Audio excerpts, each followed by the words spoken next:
Hello everyone. Today we're going to talk about YouTube channel hacking.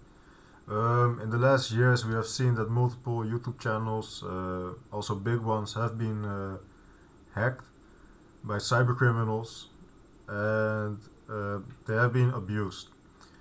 So it is not always only about the money. Some of these YouTube channels, they have a big reach and they can perform some influence. Just imagine if a political YouTube channel is hacked and the threat actor behind that hack sends out a wrong message via that channel. This can have big influence, big impact, and of course also for the owner of the YouTube channel it is a big problem if their account gets compromised and abused. A lot of people actually spend some time on creating their YouTube channels. Yes, it is something which you don't want to see abused. Let me put it like that. So let's take a dive into this. There was an article on Cyber Warzone which talks a little bit about hacked YouTube channels, about how, it shows you how the cyber criminals can get in. It shows you the weak factors. So for example, a lot of people on YouTube, they want to become an influencer, and cyber criminals and threat actors, they are aware of this. So they will send you emails with attachments, for example, which contain malware. And once you download that attachment, which can be a PDF file or a document, which is actually infected, and you open the file or you execute it, you might allow the cyber criminal to get access to your system. And in my eyes, once a cyber criminal has access to your system, you can consider yourself compromised, and all of your passwords and secret stuff that you had stored or had linked to that system should be considered compromised. So this also includes if you just use a password on your YouTube channel, or actually your Google account. Another thing what happens is that cyber criminals and threat actors, they can utilize password lists which are publicly available. Again, on Cyber Warzone we have also a collection on this. If you go to the download the password set, you will see more than 900 projects which actually contain passwords. And this again shows you the freedom the threat actors actually have. There's a lot of information available and they just need to find the right combination to get into your account if you did not take any extra security measures.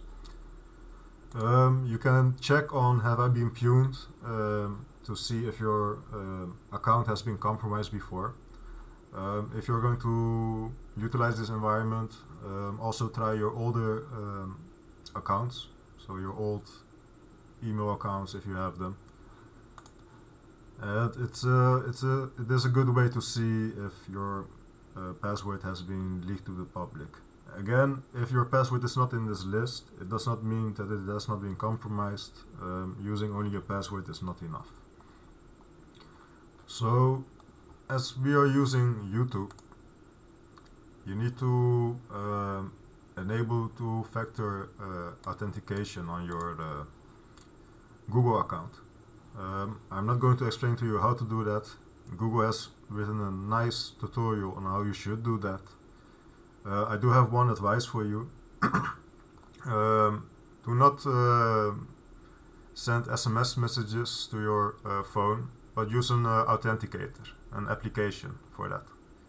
The reason behind this is because for whatever reason your phone number might get registered to somebody else.